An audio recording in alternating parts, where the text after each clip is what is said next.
चाहते हैं ना भूले ना कन्फ्यूजन हो तो सिंपल सा सिकरी उठाइए और इसमें इनबिल्ट करके हमेशा बोलेंगे इबादत सिकरी खाना। एग्जाम में प्रश्न मिलेगा इबादत खाना कहाँ स्थित है, अब हमेशा आप बोल ही रहे हैं इबादत सिकरी खाना, और सिकरी से यहीं पर आपका आंसर प्रतिपाद्य है, फतेहपुर सिकरी ही होगा। ऐसे बरसों से सिलेक्शन ना होने का रीजन सिर्फ और सिर्फ एक है, आपका पढ़ा हुआ आंसर जो याद किए हैं बार बार भूल जा रहे हैं, कंफ्यूजन होता है। तो आ चुका है ऐसा रामबाण तरीका कि एक बार आंसर याद हो जाएगा, ना भूलने देगा ना कंफ्यूजन होने देगा, यही आपको जल्दी सिलेक्शन दिलाएगा। नमस्कार, स्वागत है सिलेक्शन महाकुंभ में एक बार फिर से। आपके क्लास नंबर जो 30 है ये बड़े ही शानदार तरीके से सीधा एक एक आंसर याद करेंगे और वही आपका सिलेक्शन दिलाएगा।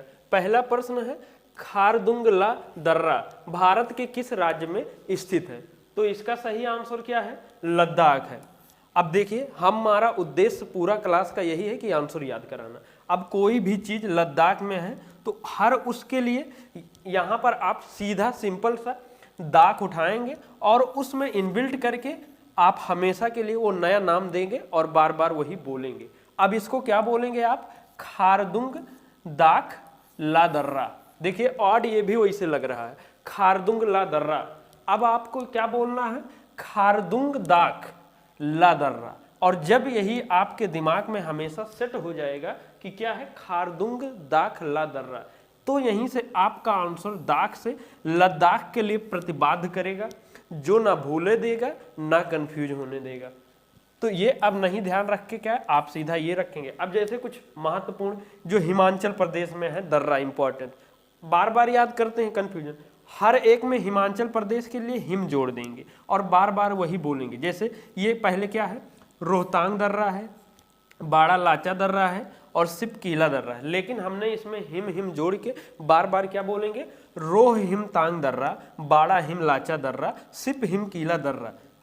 जब यही बार बार कर लिए रहेंगे ना तो आपको ये हिम हिम से हर एक लिए प्रतिबाद्ध करेगा कि हिमाचल प्रदेश के सिवा कोई और नहीं हो सकता है। तो आशा कर रहे हैं समझ रहे होंगे, और इससे रिलेटेड आपको एक शानदार क्लास है, वहां पर एक बार बढ़िया से नोट्स बनाते हुए याद कर लें कि भविष्य में दर्रा आपको ना पढ़ना पड़े।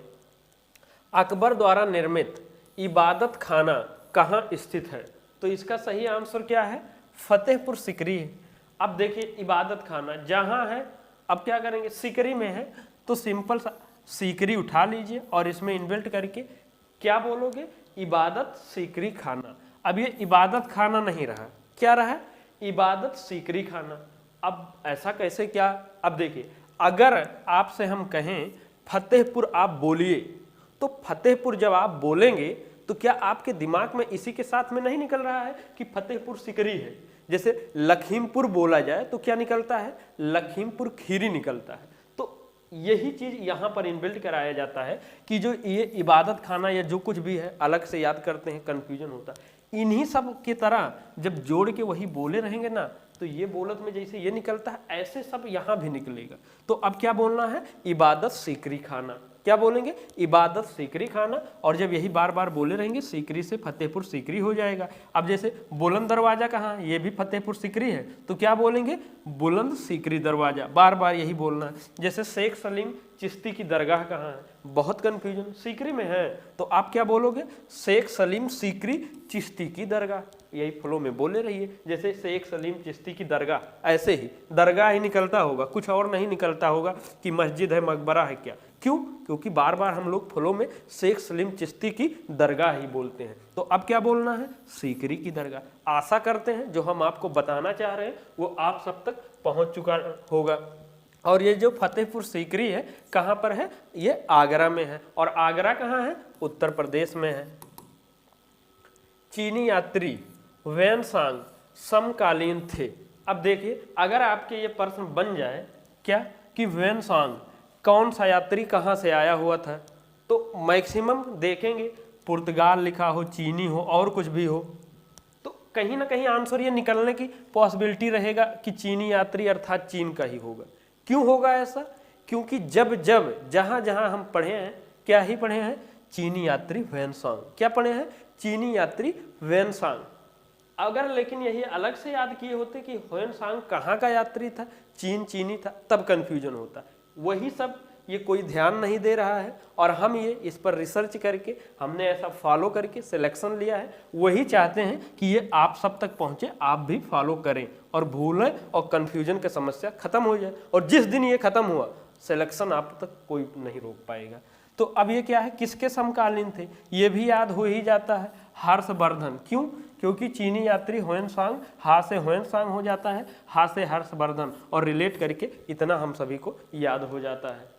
अब जैसे किनका, ह्वेनसांग का एक पुस्तक इंपॉर्टेंट क्या है, CU की, किसने लिखा है, ना याद होगा, हमें भी नहीं याद था क्योंकि ये हमने कभी ऐसा याद ही नहीं किया था।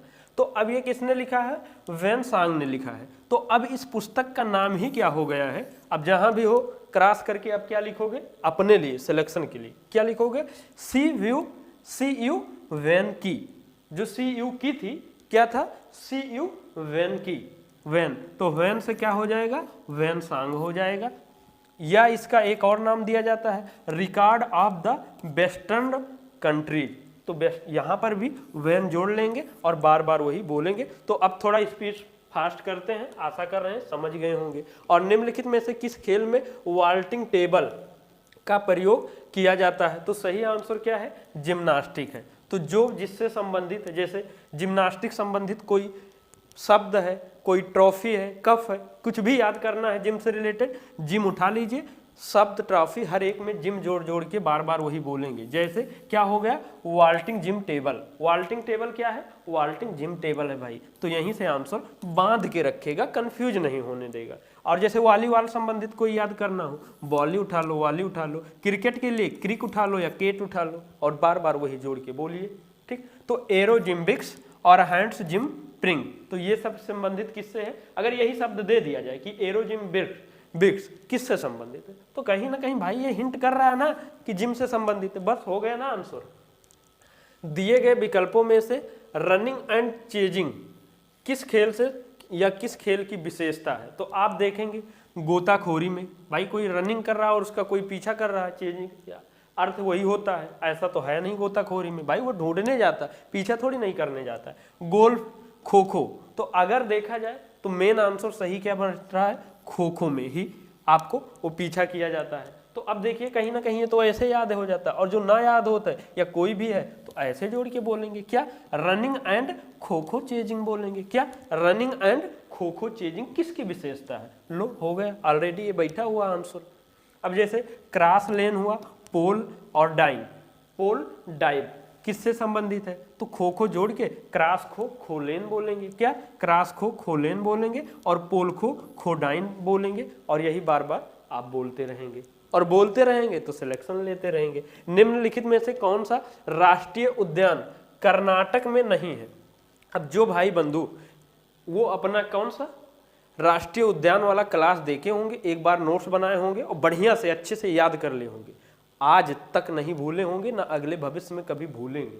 तो भैया जो लोग ना देखे हों वो जाके क्लास देख लें, और वैसे कोशिश कर रहे हैं अब उसको भी एक बार पुनः बड़े ही शानदार तरीके से और भी जबरदस्त लाते हैं। अब जैसे ये क्या है, नागर होल को हम लोग कागर होल बोले हैं, बन्नेर घट्टा को कन्नेर घट्टा, केबुल लेम जाओ को क्या केबुल या कीबुल, मड़ी लाम जाओ और मड़ी लाम तैरत जाओ ऐसा बोले हैं। बादीपुर को हम लोग क्या बोले हैं, कांदीपुर। और हर एक जगह काका से बात हो चुका है कि कर्नाटक के सिवा कहीं और नहीं होगा।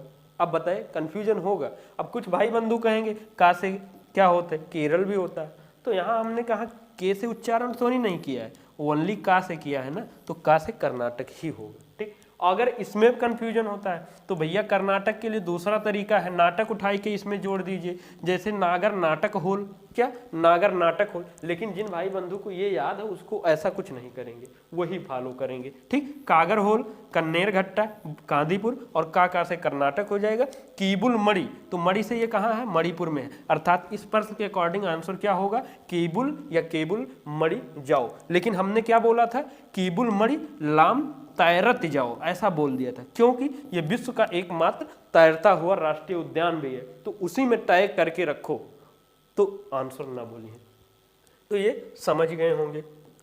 इनमें से कौन सा प्राथमिक क्षेत्र नहीं है, अब ये भी हमने आपको बढ़िया से अच्छे से बताया ही था कि प्राथमिक क्षेत्र मतलब जो प्रकृति से रिलेटेड जो पहला बार हो रहा है, आ रहा है, मतलब शुरुआत की स्टेज की अवस्था है, उसको ऐसे रिलेट करेंगे प्राथमिक, पा से प्राथमिक, पा से प्राकृतिक टाइप वाला। अब जैसे देखो पशुपालन हुआ, वो शुरुआत से ही तो कर रहे हैं, प्रकृति से ही, कि वहीं से भैंस ये सब गाय इस सब का पशुपालन कर रहे हैं, तो ये शुरुआत की स्टेज है। जब उससे आप दूध निकाल के कोई प्रोडक्ट बनाएंगे तो दूसरा जाएगा, और फिर जब वो ले जाकर कहीं सेवा में आ जाएगा वो तीसरा, ऐसे ही। तो पशुपालन हो गया, वानिकी हो गया। अब ये मोटर वाहन पहला थोड़ी नहीं है, ये कहीं ना कहीं किसी रॉ मटेरियल से पहला स्टेज क्रॉस करके दूसरा में वो बना होगा, तब ये जाके तो ये क्या हो जाएगा, दूसरा हो जाएगा। मत्स्य उद्योग ये भी, तो कहीं ना कहीं आप प्राथमिक क्षेत्र समझ रहे होंगे जो हम कहना चाह रहे हैं, वहां पर आप भाव समझिएगा। कृषि हुआ, वानिकी, पशुपालन, मत्स्य, ये सब जो हुआ प्राथमिक क्षेत्र। द्वितीयक मतलब इसके बाद का, इसको प्रोसेस करके कुछ भी बनाया जाए, अर्थात विनिर्माण। जैसे कृषि से रिलेटेड मान लीजिए धान, गेहूँ, चावल है, उसके बाद ये ब्रेड या ऐसा कुछ बनाते हैं, तो ये विनिर्माण में आएगा। पशुपालन उसके प्रोडक्ट का कोई हो। और तृतीयक क्षेत्र मतलब कुछ नहीं समझना है, ये जो इस दोनों में ना आए, तीसरा जो भी बचे वो तीसरे में हो जाएगा, अर्थात व्यापार, संचार, शिक्षा, स्वास्थ्य, इस सब वाला सेवा क्षेत्र क्या हो जाएगा, तृतीयक हो जाएगा। और आराम हराम है, ये नारा किसने दिया है था, तो सही आंसर है महात्मा गांधी जी, जो पूरी तरह से गलत है, क्योंकि हम लोग का कंफ्यूजन बना रहता है। भैया उसका तरीका क्या है, सीधा देखो सही आंसर क्या है, पंडित जवाहरलाल नेहरू जी। तो करना क्या है, जवाहर यहाँ से उठाना है, और ये आराम हराम है ऐसा नारा ही नहीं था। अब हमेशा के लिए आपको क्या बोलोगे, आराम जवाहराम है। क्या है, आराम जवाहराम है। अब देखिए आराम हराम भी निकल रहा है और जवाहर भी निकल रहा है, तो यहीं पर अगर ये निकल गया ना, आराम जवाहराम है, ब्रह्मांड की कोई ऐसी शक्ति है ही नहीं कि जो ये आंसर आपको भुला सके या कंफ्यूज कर सके, क्योंकि ऑलरेडी ये प्रश्न ही आंसर है और आंसर ही प्रश्न है। क्या है, आराम जवाहराम है। अब जैसे और who lives if Jawahar India dies, अगर आपको ऐसा स्टेटमेंट ही मिला होता, क्या आंसर ढूंढना है, बिल्कुल नहीं, क्योंकि ऑलरेडी इसमें दिया ही हुआ है ना कि ये who lives if Jawahar India dies, अर्थात जवाहर से पंडित जवाहरलाल नेहरू जी हो जाएगा। साम्राज्यवाद का भगत नाश हो, जैसे मेन क्या है, साम्राज्यवाद का नाश हो, लेकिन क्या बोला क्या गया है, साम्राज्यवाद का भक्ति या भक्ति, ऐसे लिख लो, भगत की जगह पर भक्ति कर लो, भक्ति नाश हो। तो अब यहाँ भक्ति या भगत से क्या हो जाएगा, भगत सिंह जी हो जाएगा, ये आप ऐसा बोलेंगे। वंदे मातरम किसने कहा है, बंकिम चंद्र चटर्जी जी ने कहा है, तो वंदे बंकिम मातरम कर सकते हैं। अगर कंफ्यूजन है तो यहाँ से रिलेट कर जाएंगे, और उद्देश्य एक ही है, आंसर का याद करवाना। जैसे अगला प्रश्न है, राणा प्रताप सागर बांध कहाँ स्थित है, तो इसका सही आंसर क्या है, राजस्थान में है। तो करना क्या है, राजस्थान के लिए अपना वही तरीका सिंपल सा है, राज उठाना है और इसमें जोड़कर क्या बोलोगे, राणा प्रताप राज सागर चंबल बांध, जो इतना लंबा अभी तक क्या पढ़ते थे, राणा प्रताप सागर बांध कहाँ है, किस नदी पर बना है, अलग अलग से कर रहे हो, सेम प्रोसेस। हमने छोटा सा क्या कर दिया, इसका नाम राणा प्रताप राज सागर चंबल बांध। अब समझ रहे हैं ना क्या हो गया, जो आप अलग से राजस्थान याद करते, चंबल नदी पर याद करते, जो कंफ्यूजन होता अब ना हुई। क्यों, क्योंकि ये सीधा आपका फ्लो में निकल ही रहा है कि राणा प्रताप राज सागर चंबल बांध, ये हमेशा बोलना है। जब जब ये दिखे तब तब कहना है ना, आप ऐसा नहीं हो, क्या हो, ये चीजें हो, तब निकलेगा। एक बार नोट्स बनाओ, 2-4 बार रफ पर लिखिए, उसके बाद ये आपके यहाँ पर ऐसा सेट हो जाएगा कि भूल नहीं पाएंगे। लोकेशन कहाँ, राजस्थान में। नदी कौन सा, चंबल नदी में है। जैसे ये भाखड़ा नागल बांध, अब हम लोग इसका नाम ही दे चुके हैं भाखड़ा सतनागल बांध, और सत से अगर एक्स्ट्रा निकल रहा है तो कहीं ना कहीं ये बाध्य कर रहा है कि सतलुज नदी पर बना हुआ है। और ये क्या है, हिमाचल प्रदेश और पंजाब में है, मतलब अलग अलग थोड़ी नहीं है, बॉर्डर पर होगा हिमाचल प्रदेश और पंजाब में। तो क्या करना है, हिमाचल के लिए हिम करते हैं, पंजाब के लिए जॉब उठाते हैं, और चाहें तो कर सकते हैं भाखड़ा सतनागल हिमजाब बांध, क्या, हिमजाब बांध, तो वहीं पर आपको वो भी निकल जाएगा। अब विक्रमशिला विश्वविद्यालय कहाँ स्थित था, तो सही आंसर क्या है, बिहार में था। तो अब बिहार के लिए हम लोग क्या उठाते हैं, हार उठाते हैं, और यहाँ पर जोड़ के क्या बोलोगे, विक्रमशिला हार विश्वविद्यालय। कोई कुछ अलग नहीं है, सब वही है, आप अलग अलग, हम थोड़ा जोड़ के, क्या बोलना है, विक्रमशिलाहार विश्वविद्यालय या विक्रम हारशिला विश्वविद्यालय या विक्रम बिहारशिला विश्वविद्यालय, जो बेटर पड़े आपको करना यही है। और हार बिहार से आंसर क्या हो जाएगा, बिहार में भागलपुर में है। और इसकी देखिए, इससे रिलेटेड 2 प्रश्न पूछा जाता है, एक ये कहाँ पर था और दूसरा स्थापना किसने किया था, तो धर्मपाल ने किया था। इसको हमने अलग से एक वो याद किया था, जब उस टाइम में इतना बढ़िया तो हम उस समय जानते नहीं थे, तो हमने ऐसे इसको एक वर्ड कर लिया था, धर्म कर्म। क्या, धर्म कर्म। और धर्म से हमारा निकल जाता था कि धर्मपाल जी ने इसका स्थापना किया था, और क्रम से विक्रम हो जाता था। तो ये तो बहुत एक अलग से था, लेकिन इसी में अगर जोड़ना चाहो तो विक्रमशिलाहार धर्म विश्वविद्यालय या धर्मपाल विश्वविद्यालय, मतलब आगे पीछे अपने हिसाब से कुछ भी कर सकते हैं। और नहीं करते हैं तो अलग अलग करके रखिए, कोई दिक्कत नहीं। नष्ट या ध्वस्त कौन किसने किया था, बख्तियार खिलजी ने। अब जैसे नालंदा विश्वविद्यालय कहाँ, ये भी बिहार में है, जो वर्तमान में है ये, लेकिन ये ध्वस्त हो चुका है। तो क्या है, बिहार में विश्वविद्यालय है। इसकी स्थापना किसने किया था, कुमारगुप्त ने, प्रथम ने, और गुप्त वंश के ये थे। तो अब ये देखिए, नालंदा किस कहाँ का है, बिहार में है। और इसको हमने कैसे याद किया था, नालंदा में नाल उठाए थे और इसको कुमार बोले थे, नाल कुमार विश्वविद्यालय, अर्थात नाल नालंदा निकल गया था और कुमार से कुमारगुप्त मतलब बांध के रखे थे। तो कंफ्यूजन नहीं होने देगा। बाकी ये ऐसा करेंगे और चाहें तो नालंदा हार कुमार विश्वविद्यालय, और इतने से तो निकल जाएगा। क्यूबा देश की राजधानी है, तो सही आंसर है हनोई, जो पूरी तरह से गलत है। अब कंफ्यूजन होता है, कंफ्यूजन ना हो इसीलिए तो ये है। तो सही आंसर क्या है, हवाना है। तो क्यूबा देश की राजधानी हवाना है। तो यहाँ से वाना उठाई के, और इसमें या तो ऐसा भी कर सकते हैं कि जो राजधानी है और देश है दोनों को जोड़ के उस देश का नया नाम ही बोले। अब जैसे क्यूबा ना बोल के क्यूबा वाना देश बोले, सीधा क्या, क्यूबा वाना देश। अब क्यूबा भी हो गया, वाना से हवाना यहाँ की राजधानी भी निकल गया है। एक तो ये तरीका हो गया है, और नहीं तो चाहे ऐसा भी बोल सकते हैं, क्यूबा की राजधानी क्यूबा वाना, तो इससे क्यूबा हो जाएगा, वाना से हवाना निकल जाएगा। ठीक, अब क्या है, अब देखिए, आप एक पढ़े हुए हैं कि संयुक्त अरब अमीरात, पढ़े हैं ना, तो अमी वहां से हटा के उसकी राजधानी अबू धाबी है, तो उसको ऐसे बोलिए संयुक्त अरब अबूरात, वहां मिलेगा अमीरात, यहां हम कह रहे हैं अब्बूरात। तो यहीं पर जब आपके दिमाग में अब्बू अब्बू बोले रहेंगे तो अब्बू से अब्बू धाबी निकली, वो वाला अब्बू ना निकली। ठीक, अब जैसे वियतनाम की राजधानी कहाँ है, हनोई है, तो यहाँ से नोई उठा के क्या हमेशा आपको बोलना है, वियतनोई नाम। अब वियतनाम हो गया, नोई से हनोई, और इसमें बीच में जोड़े क्या है, यहाँ की राजधानी। जैसे मिस्र की राजधानी कहाँ है, काहिरा में है, तो इसको क्या बोलोगे, मिस्र की राजधानी मिस्र हीरा, या मिस्र हीरा पूरा देश है बोलेंगे, और हीरा से काहिरा निकलेगा। तो आशा करते हैं जितने भी महत्वपूर्ण यहाँ पर था प्रश्न, सब प्रीवियस ईयर एग्जाम में आए हुए हैं और हमेशा आते रहते, लेकिन सिलेक्शन ना होने का वही क्या एक कारण बाद में मिलता है कि पढ़े तो थे, याद भी था, लेकिन थोड़ा कंफ्यूज हो गए। मारना था क्यूबा देश की राजधानी हवाना, लेकिन हमें दिमाग में निकला हनोई, बस वहीं से गड़बड़। ऐसे जहाँ 4-6 क्वेश्चन हुआ, बस सिलेक्शन से 4-6 नंबर 10 से नहीं हो रहा।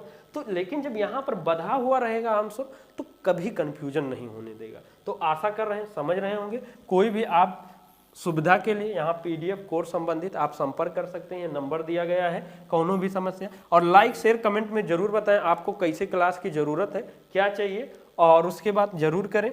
और यहाँ पर शेयर सब्सक्राइब है, जो अभी तक नहीं किए हैं और किसी प्रकार से पहली बार क्लास मिल गया है तो मत चूके, मत समय गंवाएं। अब यहाँ से नया तरीका बदल के सिलेक्शन लेकर जरूर निकलें। और ये आपका टेलीग्राम चैनल है, यहाँ से जुड़ जाएं। यहाँ पर पीडीएफ क्विज लिंक सब मिलते रहते हैं। इन्हीं शब्दों के साथ में सिलेक्शन महाकुंभ परिवार से जुड़ने के लिए बहुत बहुत धन्यवाद। जय हिंद, जय भारत।